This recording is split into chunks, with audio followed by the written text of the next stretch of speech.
KevG Weather Overview. Weekend Outlook from the National Weather Service. They've been doing this thing called Weather Story, and you can find it on weather.gov/OKX. That's our page, New York City's page. And they give these little slides. I find them very helpful, and it's just a good snapshot, and they change it up every day, so it's updated constantly.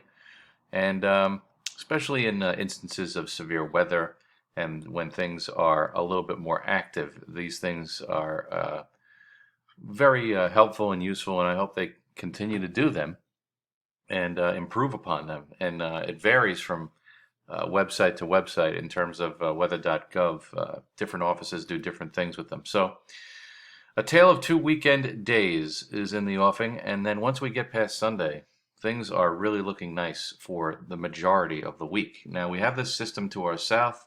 It's producing severe weather over the southeast with possible tornadoes. There's an enhanced risk of severe weather along the northern tip of Florida and parts of Georgia and southernmost South Carolina. That system is going to produce severe weather, but for our neck of the woods, it's going to produce a steady rain, and we should get about a half inch of rain.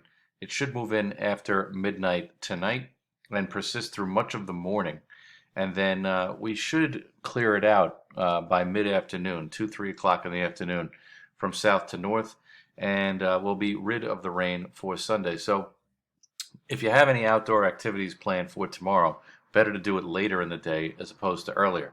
Now, once this system goes by, the winds will kick up from the north, and they will be a little bit on the gusty side for Sunday night and Monday. But then once we are free and clear of the winds from the system that moves away, we then get into some summer-like weather, and it's going to gradually warm up every single day of this coming week. And the apex of the warmth looks like it's Wednesday and Thursday, with highs making a run at 80 in the city and urban centers and away from the shore, but 70s even onto the coast. So it is going to be quite pleasant if you have some outdoor activities planned this coming week. It looks like a very nice way to wrap up the month of April. Now, as we go later into the week, we will notice that by Friday there'll be another frontal passage. This won't be like a storm coming from the south, but this time it's going to move from west to east, and that'll give us showers for Friday, sometime around Friday night to Saturday. But then I think we salvage the weekend. I think that for the most part, this is off the coast by Saturday afternoon at the latest, and we have a nice weekend to start May. First weekend of May, and we should be looking A-okay. Hey, hey. Now, with respect to the temperatures, we are going to be looking at highs generally in the low to mid 60s for tomorrow. This is Sunday's forecast, and that's going to be complicated by early morning clouds and rain.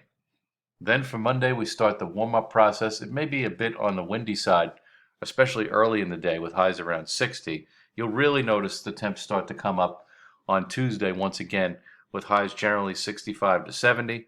And then Wednesday, look at this.